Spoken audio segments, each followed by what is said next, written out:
ਇਹ ਕਾਰੋਬਾਰ ਨਹੀਂ ਹੈ, ਇਹ ਸੂਦਖੋਰੀ ਹੈ। ਇਹਦੇ ਬਾਦਿਆਂ ਨੇ ਇਲੈਕਟ੍ਰੋਨਿਕਸ ਲੁੱਟ ਕੇ ਖਾ ਚਲਾ 5-6 ਬ੍ਰਾਂਡ ਸੂਦ ਤੇ ਤੁਸੀਂ ਪੈਸੇ ਲੈਂਦੇ ਹੋ, ਉਹ 2 ਲੱਖ ਪਿੱਛੇ 10,000 ਜਾਂ 8,000 ਜਾਂ 5,000 ਲੈਂਦੇ ਨੇ, ਇਹ ਲੱਖ ਪਿੱਛੇ 2.5 ਲੱਖ ਲੈਂਦੇ ਨੇ। ਕੀ ਟੈਕਸ ਦਿੱਤਾ ਤੁਹਾਂ, ਕੀ ਗਵਰਨਮੈਂਟ ਨੂੰ ਬੈਨੀਫਿਟ ਦਿੱਤਾ ਤੇ ਤੁਸੀਂ ਖਰਬਾਪਤੀ ਕਿੱਥੋਂ ਹੋ ਗਏ ਨੇ? ਤਬਕਾ ਕਿਹੜਾ ਲੁੱਟਿਆ ਜਾ ਰਿਹਾ? ਗਰੀਬ ਕਮਜ਼ੋਰ ਤਬਕਾ ਲੁੱਟਿਆ ਜਾ ਰਿਹਾ। 15,000 ਦੇ ਕੇ ਜਾਂ 20,000 ਦੇ ਕੇ ਚਿੰਗੀ ਲੈ ਜਾਂਦਾ ਐਡਵਾਂਸ ਤੇ ਸਾਰੀ ਉਮਰ ਇਹਨਾਂ ਦਾ ਉਹ ਕਰਜ਼ਾ ਬਣ ਜਾਂਦਾ ਤੇ ਸੂਦਦਾਰ ਸੂਦ ਲਾਈ ਜਾਂਦੇ ਨੇ। ਸੂਦ ਹੋਰ ਜਿਹੜੇ 5-6 ਬ੍ਰਾਂਡ ਨੇ ਇਹ 5-6 ਕਰੋੜ ਗਰੀਬ ਬੰਦੇ ਨੂੰ ਲੁੱਟ ਰਹੇ ਨੇ। ਗਰੀਬ ਦਾ ਵੀ ਦਿਲ ਕਰਦਾ ਕਿ ਮੇਰੇ ਕੋਲ ਅੱਛਾ ਮੋਬਾਈਲ ਹੋਵੇ, ਮੇਰੇ ਘਰ LCD ਹੋਵੇ, ਮੇਰੇ ਘਰ AC ਹੋਵੇ ਜਾਂ ਮੇਰੇ ਘਰ ਮੋਟਰਸਾਈਕਲ ਹੋਵੇ। ਉਹ ਵਿਚਾਰਾ ਲਾਲਚ ਚ ਆ ਕੇ ਇਹਨਾਂ ਦੀ ਗੁਜਰਾਤ ਵਿੱਚ ਇੱਕ ਬ੍ਰਾਂਡ ਦੀ 10-10 ਦੁਕਾਨਾਂ ਨੇ। ਇਸ ਤਰ੍ਹਾਂ ਇਹਨਾਂ ਦੀਆਂ ਤਹਿਸੀਲਾਂ ਦੀ ਦੁਕਾਨਾਂ ਨੇ, ਇਹਨਾਂ ਦੀਆਂ ਟੋਨਾਂ ਦੀ ਦੁਕਾਨਾਂ ਲੈ ਗਏ ਨੇ ਔਰ ਪਿਓਰਲੀ ਗਰੀਬ ਤਬਕੇ ਨੂੰ ਲੁੱਟ ਰਹੇ ਨੇ। ਜਿਹੜਾ ਰਿਜੈਕਟ ਸ਼ੁਦਾ ਮਾਲ ਹੁੰਦਾ ਹੈ ਚਾਈਨਾ 'ਚ ਪਿਆ, ਜਿਹੜੀ ਉੱਥੋਂ 10,000 ਦੀ ਲਿਆਉਂਦੇ ਨੇ ਚਾਈਨਾ ਤੋਂ LCD, ਇਹ ਇੱਥੇ 40,000 ਦੀ ਵੇਚਦੇ ਨੇ। ਉਹ ਯਾਰ ਕੋਈ ਜ਼ੁਲਮ ਦੀ ਇੰਤਹਾ ਹੈ। ਮੇਰਾ ਅੱਜ ਪਿਓਰਲੀ ਇੱਕ ਗਰੀਬ ਤਬਕੇ ਵਾਸਤੇ ਮੈਂ ਬੋਲਣਾ ਚਾਹੁੰਦਾ ਵਾ, ਕਮਜ਼ੋਰ ਤਬਕੇ ਵਾਸਤੇ। ਸਾਡੀ ਬਦਕਿਸਮਤੀ ਇਹ ਕਮਜ਼ੋਰ ਤਬਕੇ ਵਾਸਤੇ ਬੋਲਦਾ ਹੀ ਕੋਈ नहीं। कमज़ोर तबके ना जुल्म और ज़्यादती हो रही है। मेरा पहले नंबर के पैगाम है बड़ा ज़रूरी कि चीफ जस्टिस साहब पाकिस्तान आर्मी चीफ नूं, इमरान खान नूं, चीफ मिनिस्टर नूं पंजाब नूं और जिन्ने DPO DCO ने ज़िलिਆਂ ਦੇ ਉਹਨਾਂ ਨੂੰ ਮੇਰਾ ਪੈगाम है कि ਉਹ खुदा रा ਇਹਨਾਂ ਇਹ ਜਿਹੜਾ ਗਰੀਬ ਤਬਕਾ ਪਿਸ ਰਿਹਾ ਹੈ ਇਹਨੂੰ ਬਚਾਓ। ਜ਼ੁਲਮ ਉਹਦੇ ਨਾਲ ਹੋ ਰਿਹਾ ਹੈ, ਉਹਦੇ ਨਾਲ ਜ਼ੁਲਮ ਕੋਈ ਕਰ ਰਹੇ ਨੇ। ਇੱਕ ਸਿਰਫ 5 ਤੋਂ 6 ਇਲੈਕਟ੍ਰੋਨਿਕਸ ਵਾਲੇ ਕਰ ਰਹੇ ਨੇ ਕਿ ਉਹਨਾਂ ਨੂੰ ਉਹ ਸੂਦ ਸੂਦ ਲਾ ਰਹੇ ਨੇ ਔਰ ਉਹ ਕਿਸ਼ਤਾਂ ਦੀ ਜਿਹੜੀ ਚੀਜ਼ਾਂ ਦਿੰਦੇ ਨੇ, ਜਿਹੜੀ ਚੀਜ਼ 10,000 ਦੀ ਉਹ 30,000 ਦੀ ਦੇ ਰਹੇ ਨੇ। ਔਰ ਉਹ ਪਿਓਰਲੀ ਵਿਚਾਰਾ ਖਰੀਦਦਾਰ ਕੌਣ ਹੈ? ਚਿੰਗਚੀ ਵਾਲਾ, ਰੇੜੀਬਾਨ, ਮਜ਼ਦੂਰਦਾਰ, ਕਾਰੀਗਰ ਜਿਹੜੇ ਫੈਕਟਰੀਆਂ 'ਚ ਕੰਮ ਕਰਦੇ ਨੇ, ਉਹ ਉਹਨਾਂ ਦੇ ਗਾਹਕ ਨੇ। ਅਮੀਰ ਬੰਦਾ ਤਾਂ ਉਹਨਾਂ ਕੋਈ ਚੀਜ਼ ਲੈਂਦਾ ਹੀ ਕੋਈ ਨਹੀਂ ਤੇ ਗਰੀਬ ਤਬਕੇ ਨਾਲ ਉਹ ਜ਼ੁਲਮ ਕਰ ਰਹੇ ਨੇ। और वो 10 ਤੋਂ 12 ਸਾਲਾਂ 'ਚ ਮਾਫੀਆ ਜਿਹੜਾ ਹੈ, ਜਿਸ ਤਰ੍ਹਾਂ ਪੈਟਰੋਲ ਮਾਫੀਆ ਨੇ ਤਬਾਹੀ ਮਚਾਈ ਹੈ ਮੁਲਕ 'ਚ, ਇਸ ਤਰ੍ਹਾਂ ਇਹ ਵੀ ਮਾਫੀਆ ਸਾਡਾ ਬੜੀ ਤੇਜ਼ੀ ਨਾਲ ਜ਼ਿੰਦਾ ਹੋ ਰਿਹਾ ਔਰ ਇਹਦੇ 'ਤੇ ਕੋਈ ਤਵੱਜੋ ਨਹੀਂ ਕਰ ਰਿਹਾ। ਨਾ ਕੋਈ ਇੰਤਜ਼ਾਮੀਆ ਤਵੱਜੋ ਕਰ ਰਹੀ ਹੈ, ਨਾ ਕੋਈ ਗੌਰਮੈਂਟ ਕਰ ਰਹੀ ਹੈ। ਪਿਛਲੀਆਂ ਗੌਰਮੈਂਟਾਂ ਨੇ ਵੀ ਨਹੀਂ ਕੀਤੀ। ਕਮ ਖੁਦਾ ਰਾ ਸਾਡੀ ਮੌਜੂਦਾ ਗੌਰਮੈਂਟ ਇਹ ਜ਼ੁਲਮ ਤਾਂ ਨਹੀਂ ਹੋਣੇ ਚਾਹੀਦੇ। ਮਾਫੀਆ ਨੂੰ ਸਾਨੂੰ ਕਮਜ਼ੋਰ ਕਰਨਾ ਚਾਹੀਦਾ। ਮਾਫੀਆ ਕੀ ਕਰ ਰਹੀ ਹੈ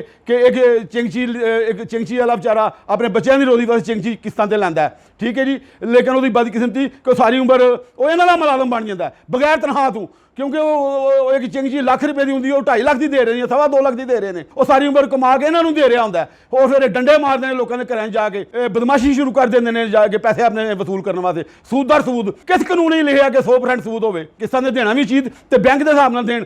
7% ਜਿਹੜਾ ਬੈਂਕ ਲੈਂਦਾ ਉਸ ਹਿਸਾਬ ਨਾਲ ਮਹਿੰਗੀ ਕਰਨ। ਮਤਲਬ ਇੱਕ ਚੀਜ਼ ਦਾ ਅਸਲ ਰੇਟ ਹੈ ਮਤਲਬ 10,000 ਰੁਪਇਆ, ਇਹ 11,000 ਲੈ ਸਕਦੇ ਨੇ ਜਾਂ 11,500 ਲੈ ਸਕਦੇ ਨੇ। ਇਹ ਤਾਂ ਨਹੀਂ ਕਿ 10,000 ਵਾਲੀ ਚੀਜ਼ ਦਾ 30,000 ਲੈਣ। ਚਿੰਗਚੀ ਵਾਲਾ ਮੁਲਾਜ਼ਮ ਇਹਨਾਂ ਦਾ ਬਣ ਜਾਂਦਾ ਵਿਚਾਰਾ। ਉਹ ਆਪਣੇ ਬੱਚਿਆਂ ਨੂੰ ਰੋਜ਼ੀ ਦੇ ਕਮਾ ਕੇ ਦੇ ਕੇ ਇਹਨਾਂ ਨੂੰ ਸੂਦ ਪੂਰਾ ਕਰੇ ਇਹਨਾਂ ਦਾ, ਉਹਦਾ ਸਾਰੀ ਉਮਰ ਸੂਦ ਨਹੀਂ ਪੂਰਾ ਹੁੰਦਾ। ਫਿਰ ਔਰਤਾਂ ਦੇ ਘਰ ਜਾ ਕੇ ਔਰਤਾਂ ਨਾਲ ਬਦਅੰਤੀ ਕਰਦੇ ਨੇ, ਬਦਤਮੀਜ਼ੀ ਕਰਦੇ ਨੇ ਜਾ ਕੇ ਔਰਤਾਂ ਨਾਲ ਪੈਸਿਆਂ ਵਾਸਤੇ। ਇਹ ਮੇਰੀ ਖੁਦਾ ਰਾ ਪੁਲਿਸ ਨੂੰ ਮੇਰੀ ਖਾਸ ਤੌਰ 'ਤੇ ਮੈਸੇਜ ਹੈ ਕਿ ਪੁਲਿਸ ਵੀ ਇਹਨਾਂ ਮਾਫੀਆ ਸਾਥ ਦੇ ਰਹੀ ਹੈ। ਇਹ ਬਦਕਿਸਮਤੀ ਸਾਡੀ ਮੁਲਕ ਦੀ ਕਿ ਕਮਜ਼ੋਰ ਤਬਕੇ ਦਾ ਸਾਥ ਕੋਈ ਨਹੀਂ ਦਿੰਦਾ। ਮਤਲਬ ਚੋਰ ਤਬਕੇ ਦਾ ਸਾਥ ਦਿੰਦੇ ਨੇ, ਮਾਫੀਆ ਸਾਥ ਦਿੰਦੇ ਨੇ। ਪੁਲਿਸ ਵੀ ਜਾ ਕੇ 1 ਮਿੰਟ ਤੋਂ ਪਹਿਲੇ ਉਹ ਕਮਜ਼ੋਰ ਤਬਕੇ 'ਚ ਜਾ ਕੇ ਪਰਚਾ ਦੇ ਦੀ ਕਿ ਇਹਨਾਂ ਦੇ ਪੈਸੇ ਵਾਪਸ ਕਰੋ। ਪੁਲਿਸ ਇਹ ਨਹੀਂ ਕਹਿੰਦੀ ਕਿ ਯਾਰ ਤੁਸੀਂ 10,000 ਦਾ ਪਹਿਲੇ 3,000 ਦਾ ਐਡਵਾਂਸ ਲੈ ਲਿਆ ਤੇ ਬਕਾਇਆ 10,000 ਦਾ ਤੁਸੀਂ 30,000 ਲਾਏ ਆ, ਤੁਸੀਂ ਕਿਸ ਹਿਸਾਬ ਵਿੱਚ 30,000 ਰੁਪਏ ਉਹਨਾਂ ਕੋਲ ਲੈ ਰਹੇ ਹੋ? ਗੌਰਮੈਂਟ ਦਾ ਕੋਈ SOP ਹੋਣਾ ਚਾਹੀਦਾ ਇਹਨਾਂ ਮਤਲਬ। ਸਾਡਾ ਫੌਰੀ ਤੌਰ ਤੇ ਗਵਰਨਮੈਂਟ ਨੂੰ SOP ਬਣਾਉਣਾ ਚਾਹੀਦਾ ਹੈ ਇਹ ਜਿਹੜੇ ਕਿਸ਼ਤਾਂ ਵਾਲੇ ਨੇ ਖਾਸ ਤੌਰ ਤੇ। ਮੇਰਾ ਇਹ ਗਵਰਨਮੈਂਟ ਨੂੰ ਮੈਸੇਜ ਹੈ, ਮੇਰਾ ਦਾਰਿਆਂ ਨੂੰ ਮੈਸੇਜ ਹੈ, ਬਹੁਤ ਜ਼ਰੂਰੀ ਦਾਰਿਆਂ ਨੂੰ ਮੈਸੇਜ ਹੈ, ਮੇਰਾ ਚੀਫ ਜਸਟਿਸ ਸਾਹਿਬ ਨੂੰ ਮੈਸੇਜ ਹੈ ਕਿ ਖੁਦਾ ਰਾ ਕਿ ਹਰ ਵਾਰੀ ਗਰੀਬ ਤਬਕੇ ਨੇ ਲੁੱਟੀ ਜਾਣਾ ਇਸ ਮੁਲਕ 'ਚ। ਕੁਛ ਕਰੋਨਾ ਲੁੱਟ ਰਿਹਾ, ਕੁਛ ਕਰੋਨਾ ਦੀ ਵਜ੍ਹਾ ਤੋਂ ਲੋਕ ਕਮਜ਼ੋਰ ਹੋਏ ਨੇ, ਲੋਕਾਂ ਨੂੰ ਮਜ਼ਦੂਰੀ ਨਹੀਂ ਲੱਭ ਰਹੀ। ਕੁਝ ਇਹ ਜਿਹੜੇ ਨੇ ਕਿਸ਼ਤਾਂ ਵਾਲੇ ਨੇ, ਇਹ ਸੂਦਖੋਰ ਬਦਦਿਆਨਤ ਲੋਕ ਨੇ, ਇਹਨਾਂ ਦੀ ਇਨਵੈਸਟੀਗੇਸ਼ਨ ਹੋਣੀ ਚਾਹੀਦੀ ਹੈ। ਸਿਰਫ 5 ਤੋਂ 6 ਮੈਂ ਇਲੈਕਟ੍ਰੋਨਿਕਸ ਵਾਲਿਆਂ ਦੀ ਗੱਲ ਕਰ ਰਿਹਾ ਵਾਂ, ਮੈਂ ਸਾਰੇ ਇਲੈਕਟ੍ਰੋਨਿਕਸ ਵਾਲਿਆਂ ਦੀ ਗੱਲ ਨਹੀਂ ਕਰ ਰਿਹਾ। ਇਹਨਾਂ ਨੇ ਹਰ ਸ਼ਹਿਰ 'ਚ 10-10 ਦੁਕਾਨਾਂ ਬਣਾ ਲਈਆਂ ਨੇ। ਇਹਨਾਂ ਨੇ ਪੂਰੇ ਮੁਲਕ ਦੇ ਵਿੱਚ ਜਾਲ ਵਿਛਾ ਦਿੱਤਾ ਦੁਕਾਨਾਂ ਦਾ। 5-6 ਬ੍ਰਾਂਡ ਨੇ ਜਿਹੜੇ ਲੁੱਟਣ ਲੱਗੇ ਨੇ। ਇਹਨਾਂ ਦੀ ਗੁਜਰਾਤ ਵਿੱਚ ਇੱਕ ਬ੍ਰਾਂਡ ਦੀ 10-10 ਦੁਕਾਨਾਂ ਨੇ। ਇਸ ਤਰ੍ਹਾਂ ਇਹਨਾਂ ਦੀਆਂ ਤਹਿਸੀਲਾਂ ਦੀ ਦੁਕਾਨਾਂ ਨੇ, ਇਹਨਾਂ ਦੀਆਂ ਟੋਨਾਂ ਦੀ ਦੁਕਾਨਾਂ ਲੈ ਗਏ ਨੇ ਔਰ ਪਿਓਰਲੀ ਗਰੀਬ ਤਬਕੇ ਨੂੰ ਲੁੱਟ ਰਹੇ ਨੇ ਔਰ ਇਹਦੇ ਖਿਲਾਫ ਕੋਈ ਮਤਲਬ ਬੰਦਾ ਨਹੀਂ ਤਵੱਜੋ ਕਰ ਰਿਹਾ। ਸਿਰਫ ਇਹਨਾਂ 6 ਬੰਦਿਆਂ ਦੀ ਇਨਵੈਸਟੀਗੇਸ਼ਨ ਹੋਵੇ। ਕਿੱਥੋਂ ਇਹਨਾਂ ਦੇ ਮਾਲਕ ਜਿਹੜੇ ਨੇ ਇਹ ਖਰਬਾਪਤੀ ਬਣ ਗਏ ਨੇ 10-12 ਸਾਲਾਂ 'ਚ? ਕਾਰੋਬਾਰ ਕਰਕੇ ਤਾਂ ਨਹੀਂ ਬਣੇ। ਇਹ ਗਰੀਬ ਤਬਕੇ ਨੂੰ ਲੁੱਟ ਕੇ ਬਣ ਰਹੇ ਨੇ, ਚਿੰਗਚੀ ਵਾਲੇ ਨੂੰ ਲੁੱਟ ਰਹੇ ਨੇ, ਰੇੜੀਬਾਨ ਨੂੰ ਲੁੱਟ ਰਹੇ ਨੇ, ਇਹ ਮਜ਼ਦੂਰਦਾਰ ਨੂੰ ਲੁੱਟ ਰਹੇ ਨੇ। ਕਿਸ਼ਤਾਂ ਦਾ ਜਿਹੜਾ ਕੰਮ ਕਰਦੇ ਨੇ ਇਹ ਸੂਦਦਾਰ ਸੂਦ ਲਾ ਰਹੇ ਨੇ। ਇਹ ਜਿਹੜੀ ਇੱਕ ਚਿੰਗਚੀ ਹੈ, ਇਹ ਇੱਕ ਚਿੰਗਚੀ ਵੇਚ ਕੇ ਤੇ 3 ਚਿੰਗਚੀਆਂ ਉਹਨਾਂ ਪੈਸਿਆਂ ਨਾਲ ਬਣਾਉਂਦੇ ਨੇ। ਇਹ ਫਿਰ ਲਾਟਾਂ ਖਰੀਦ ਕੇ ਲਿਆਉਂਦੇ ਨੇ ਚਾਈਨਾ ਤੋਂ, ਸਸਤੀਆਂ ਬੇਕਾਰ ਲਾਟਾਂ ਖਰੀਦ ਕੇ ਲਿਆਉਂਦੇ ਨੇ। ਉਹ ਜਿਹੜੀ ਚੀਜ਼ ਜਿਹੜੀ ਮਾਰਕੀਟ 20,000 ਦੀ LCD ਹੈ, ਇਹ ਉੱਥੋਂ 8,000 ਦੀ ਲੈ ਕੇ ਆਉਂਦੇ ਨੇ ਲਾਟਾਂ ਦੀ ਸ਼ਕਲ 'ਚ। ਜਿਹੜਾ ਰਿਜੈਕਟ ਸ਼ੁਦਾ ਮਾਲ ਹੁੰਦਾ ਹੈ ਚਾਈਨਾ 'ਚ ਪਿਆ, ਖਰਬਾਂ ਰੁਪਏ ਦਾ ਮਾਲ ਲਿਆਉਂਦੇ ਨੇ ਤੇ ਅੱਗੋਂ ਉਹ ਖਰਬਾਂ ਡਾਲਰ ਹੀ ਪੇ ਵੇਚਦੇ ਨੇ। ਜਿਹੜੀ ਉੱਥੋਂ 10,000 ਦੀ ਲਿਆਉਂਦੇ ਨੇ ਚਾਈਨਾ ਤੋਂ LCD ਇੱਥੇ 40,000 ਦੀ ਵੇਚਦੇ ਨੇ। ਉਹ ਯਾਰ ਕੋਈ ਜ਼ੁਲਮ ਦੀ ਇੰਤਹਾ ਹੈ। ਤੇ ਉਹ ਫਿਰ ਤਬਕਾ ਕਿਹੜਾ ਲੁੱਟਿਆ ਜਾ ਰਿਹਾ? ਗਰੀਬ ਕਮਜ਼ੋਰ ਤਬਕਾ ਲੁੱਟਿਆ ਜਾ ਰਿਹਾ। ਇੱਕ ਹੋਰ ਮੇਰਾ ਬੜਾ ਜ਼ਰੂਰੀ ਗੱਲ ਜਿਹੜੀ ਕਰਨ ਵਾਲੀ ਹੈ ਕਿ ਗਰੀਬ ਤਬਕੇ ਨੂੰ ਲਾਲਚ ਦੇ ਕੇ ਤੇ ਇਹ ਫਸਾਉਂਦੇ ਨੇ। ਲਾਲਚ ਕੀ ਦਿੰਦੇ ਨੇ ਕਿ ਯਾਰ ਤੂੰ ਚਿੰਗਚੀ ਲੈ ਜਾ, 15,000 ਰੁਪਏ ਦੇ ਕੇ ਚਿੰਗਚੀ ਲੈ ਜਾ, ਹਾਂਜੀ। ਉਹ ਗਰੀਬ ਤਬਕਾ ਲਾਲਚ 'ਚ ਆ ਜਾਂਦਾ ਵਿਚਾਰਾ, ਉਹਦੀ ਜ਼ਰੂਰਤ ਵੀ ਹੁੰਦੀ ਹੈ ਤੇ ਉਹ ਮਸਕੀਨ ਵੀ ਹੁੰਦਾ, ਆਖਰ ਉਹਦੀਆਂ ਵੀ ਤੇ ਖਵਾਹਿਸ਼ਾਤ ਹੁੰਦੀਆਂ ਨੇ, ਉਹ ਲਾਲਚ 'ਚ ਆ ਜਾਂਦਾ। ਇਹ ਲਾਲਚ ਦਿੰਦੇ ਨੇ। ਉਹ ਜਿਸ ਵੇਲੇ 15,000 ਦੇ ਕੇ ਜਾਂ 20,000 ਦੇ ਕੇ ਚਿੰਗਚੀ ਲੈ ਜਾਂਦਾ ਐਡਵਾਂਸ, ਤੇ ਸਾਰੀ ਉਮਰ ਇਹਨਾਂ ਦਾ ਉਹ ਕਰਜ਼ਗਾਹ ਬਣ ਜਾਂਦਾ। ਸੂਦ ਲਾਈ ਜਾਂਦੇ ਨੇ, ਹਾਂਜੀ। ਇਹ ਸੂਦ ਹੋਰ ਮਤਲਬ ਇਹ ਬੜਾ ਜ਼ੁਲਮ ਹੋ ਰਿਹਾ।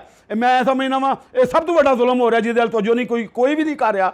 ਸੂਦ ਹੋਰ ਜਿਹੜੇ 5-6 ਬ੍ਰਾਂਡ ਨੇ, ਇਹ 5-6 ਕਰੋੜ ਗਰੀਬ ਬੰਦੇ ਨੂੰ ਲੁੱਟ ਰਹੇ ਨੇ। ਖਰਬਾਂ ਪੈਸੇ, ਖਰਬਾਪਤੀ ਤੁਸੀਂ ਕਿਸ ਹਿਸਾਬ ਵਿੱਚ ਹੋ ਗਏ ਹੋ? ਕੀ ਟੈਕਸ ਦਿੱਤਾ ਤੁਸੀਂ? ਕੀ ਗਵਰਨਮੈਂਟ ਨੂੰ ਬੈਨੀਫਿਟ ਦਿੱਤਾ? ਤੇ ਤੁਸੀਂ ਖਰਬਾਪਤੀ ਕਿੱਥੋਂ ਹੋ ਗਏ ਨੇ? ਇਹ ਗਰੀਬ ਨੂੰ ਲੁੱਟ ਲਏ ਨੇ। ਗਰੀਬ ਨੂੰ ਲਾਲਚ ਦੇ ਕੇ, ਗਰੀਬ ਦਾ ਵੀ ਦਿਲ ਕਰਦਾ ਕਿ ਮੇਰੇ ਕੋਲ ਅੱਛਾ ਮੋਬਾਈਲ ਹੋਵੇ, ਮੇਰੇ ਘਰ LCD ਹੋਵੇ, ਮੇਰੇ ਘਰ AC ਹੋਵੇ ਜਾਂ ਮੇਰੇ ਘਰ ਮੋਟਰਸਾਈਕਲ ਹੋਵੇ। ਉਹ ਵਿਚਾਰਾ ਲਾਲਚ 'ਚ ਆ ਕੇ ਤੇ ਫਸ ਜਾਂਦਾ। ਲਾ ਨੂੰ ਨਹੀਂ ਫਸਣਾ ਚਾਹੀਦਾ। ਗਰੀਬ ਤਬਕੇ ਨੂੰ ਖਿਆਲ ਕਰਨਾ ਚਾਹੀਦਾ ਕਿ ਸਾਡੇ ਨਾਲ ਇਹ ਜ਼ੁਲਮ ਹੋ ਰਿਹਾ। ਇਹ ਸੂਦਖੋਰ ਨੇ। ਇਹ ਕਾਰੋਬਾਰ ਨਹੀਂ ਹੈ, ਇਹ ਸੂਦਖੋਰੀ ਹੈ। ਇਹਨਾਂ ਦੇ ਤੁਸੀਂ ਸੂਦ ਤੇ ਪੈਸੇ ਲਓ ਤੇ ਉਹ ਨਹੀਂ ਲੈਂਦੇ। ਉਹ ਵੀ ਲੱਖ ਵੀ 10,000 ਲੈਂਦੇ ਨੇ। ਸੂਦ ਤੇ ਤੁਸੀਂ ਪੈਸੇ ਲੈਂਦੇ ਹੋ, ਉਹ 2 ਲੱਖ ਪਿੱਛੇ 10,000 ਜਾਂ 8,000 ਜਾਂ 5,000 ਲੈਂਦੇ ਨੇ। ਇਹ ਲੱਖ ਪਿੱਛੇ 2.5 ਲੱਖ ਲੈਂਦੇ ਨੇ।